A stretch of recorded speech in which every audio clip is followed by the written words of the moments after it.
Hey, babe. Hello, all, and welcome to the Affluent Marriage Podcast.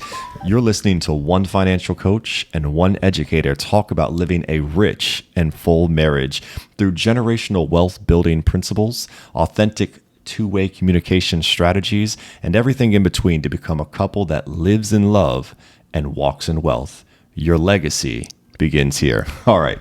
So kick it off for us, Kim. For all the people listening, obviously for the first time, because this is our first podcast, why should people give a gram about what we have to say? Oh, give a gram. Give a gram. Give a gram. So here's the deal. There's so many books and podcasts and things out there that talk about finances.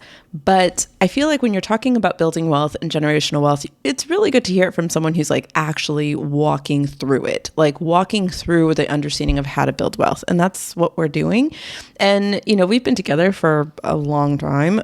And can you name the number?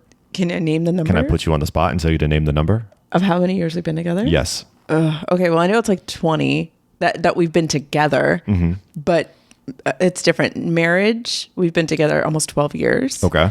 And we were like, I think that's pretty much it. We've been parents for 6 years, just 6 years. We have a 6-year-old. And I just think through all of those things, we have like our masters, we've gone through education, we've gone through, undergrad, we've gone through all of these different experiences, and we have learned in the meantime how to build wealth. And so I think that because of our background, there's a lot of stuff that we can offer about how to communicate with your spouse. I've built a business as well. I totally forgot to put that in there. So like I've built a business as well. And I work with a lot of entrepreneurs who want to build wealth and have really good understanding of how to make sales, how to make sure they know where their money, how to make money, but how to manage it is a totally different. It's just totally different. So because we've managed to take over the managing of wealth, I figured this might be a really great place for us to bring our expertise and to share what we know. You know what I love about you? I love that you started with our relationship. Like when we asked, why should you give a gram, which is our last name? I love that you started with the relationship. You talked about us. You talked about like how many years we've been together, which is 21. We've been married for 12 and we dated for nearly 9. So we put that together. But me, why should you give a gram? Because of what we've accomplished in our 12 years of marriage. In our first few years, we knocked out $76,000 in student loan debt in less than 3 years. All right. We were crushing it, working all types of different jobs, doing everything that we could to knock that out. Mind you, we were educators, like we're teachers, right? Private school educators, which makes less than public school. We are not out here making buku dollar, okay? And if we have always said that if we can do it, anybody can do it. But beyond that, right, we saved up a down payment for our home. While living with our in-laws, that was our own little like thing that we could do. All right, we were able to pay off our house almost 23 years early.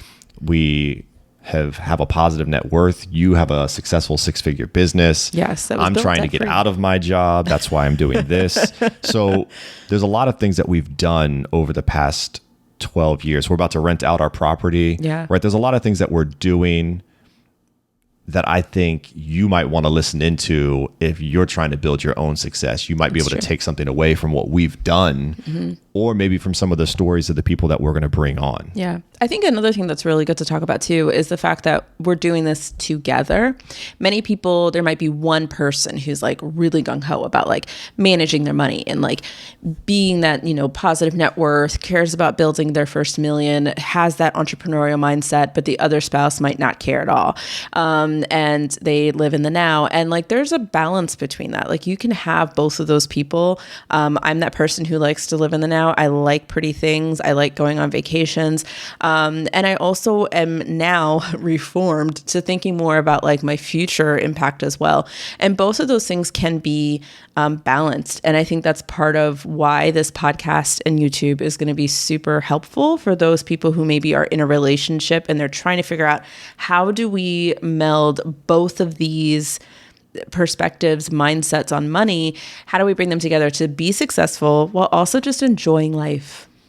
And I love that you talked about like looking forward, because part of what we talk about is building generational wealth, right? We're looking beyond just the here and now, right? Like we're trying to make an impact, not just on our lives, but on our daughters and their children and so forth. And even just outside of our own bubble, our own circle, right? I'm trying to impact my community. I'm trying to impact the people around us. And that's what we're trying to do. That's what we're trying to build. And if that's something you're interested in and you want to hustle with us, then I encourage you to listen in, right? This might be the place So for you. if I could push us forward, we're called the Affluent Marriage. And you did a little bit of a market, research project. I did. Can you tell us a little bit about what people thought of when they heard affluent marriage or affluent couple? It's funny when we were coming up with the name of this podcast, YouTube, we were thinking affluent, and he thought of affluent, and I was like, that's interesting. We had some other names. If you want to know about those, let us know in the comments. We'll let you know. They're amazing. We had some really good names, but affluent, and here's kind of where we kind of came from with this perspective. So I've been working with my business, which is called KG Financial, and I work with female entrepreneurs who are making good money but have no idea where it's going. That's the premise of the ideal client that I work with. And I help them manage their hard-earned cash flow so that they can actually feel successful in their business and in their home finances. A lot of times when I would talk to an entrepreneur, super successful, I have this conversation with her and I say, hey, I'd love for you to work with me. It costs X amount of dollars. They would always say, it's going to be hard for my husband to get on board. My husband is not going to want to have help with finances from another person. And the idea of getting help with finances was just something that a lot of females said that their male counterparts had a hard time, getting I don't know, they just didn't like it. And I would tell these stories to him and he would be like, this is absolutely ridiculous. Like, when you're married to a queen, you got to step aside and let your woman work. All right.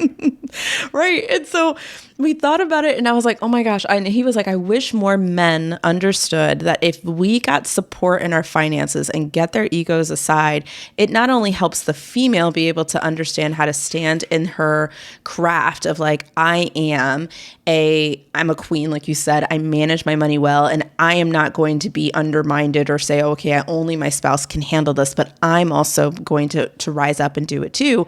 Not only does that help her, right, to be more of a CEO in her own business and in her household, but that helps him as well, the male counterpart, to be even more of a figurehead if that's what you're, focused on, because now you're not going to have to talk to her about like, hey, why did you go out again? Or hey, why did you buy this or buy that? Or vice versa, because sometimes it's the male that's the spender, right?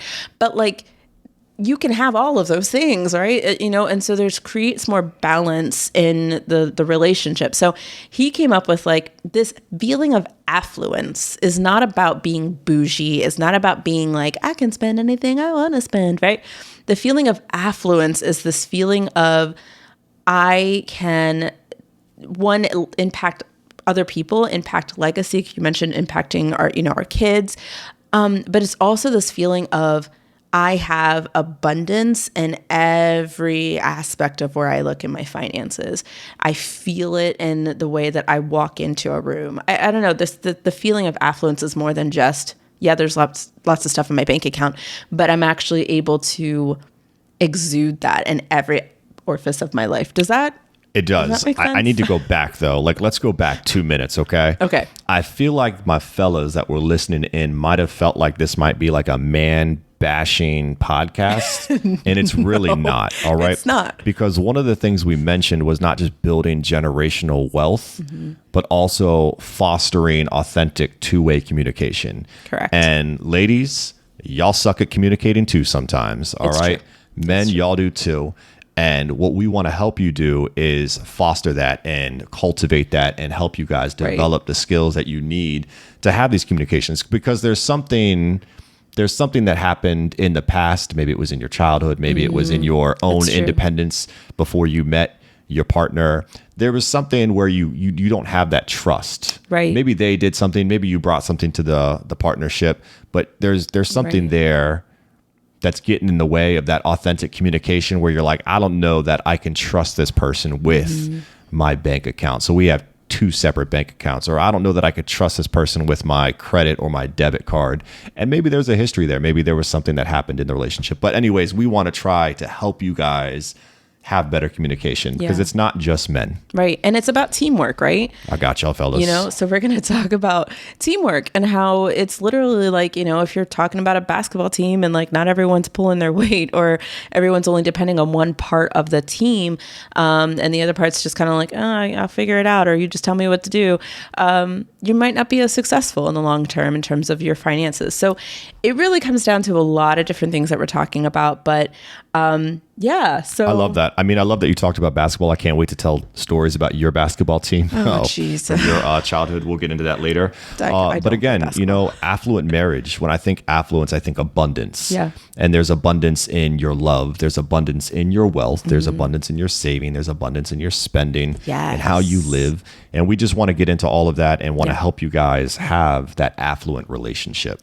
Correct. But primarily with wealth. Yeah, primarily with wealth, because that's what we do well. Money touches everything. Anything, every conversation that you might have in reference to, like, we were just having a conversation about summer stuff that we want to do with our kids, and we're like, oh yeah, we want to do this, that, and the other. What's the first question or the first objection that comes to mind?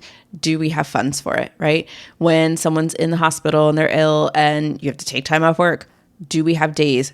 Do I have to take that out of my pocket, my paycheck, right? So like it will touch every single situation that's happening. And if you don't have that managed, it's going to continuously be a problem between you and your spouse. So if you want to build that continuous wealth for yourself and your future, you're going to want to be a part of this podcast. Right. Whether you like it or not, two things are going to impact your life: your health and your money. There's no way around your it. Your health and your wealth. All right. So we want to kind of just wrap this up because this is just kind of a trailer. If you want to listen to more, you can always catch us on our podcast, The Affluent Marriage. You can find it on Apple Podcasts, Google Podcasts, Stitcher, Spotify, YouTube, wherever you listen to podcasts, you can find us. We'll be there.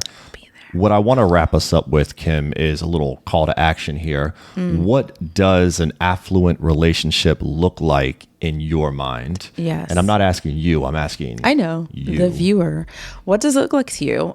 We would love to hear your perspective. Let us know in the comments. What does an affluent marriage or an affluent relationship look like to you? Do you see people with like mink and coats and they're just over here going, do you have any Grey Poupon? Or are they actually people who are, you know, doing good in their community? Or is it somewhere in between? Like, what is the first thing that comes to your mind when you think affluent? And has this conversation, even in this trailer that we've put out, has that changed your perspective of what affluent looks like?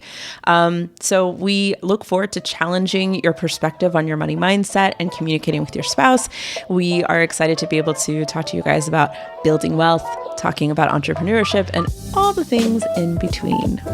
So I hope you guys join us. Check us out. We hope you give a gram. Hope you give a gram. I can't believe I said that. You did. It happens.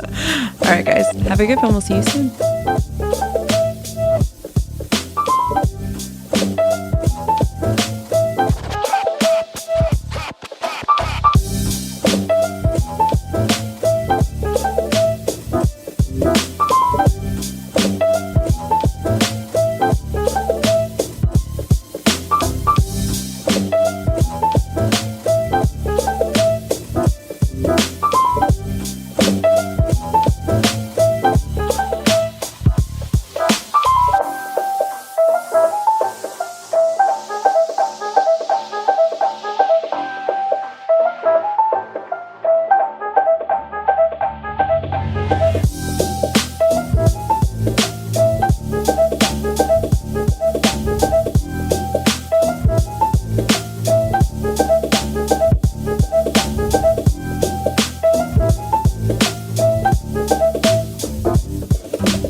Bye.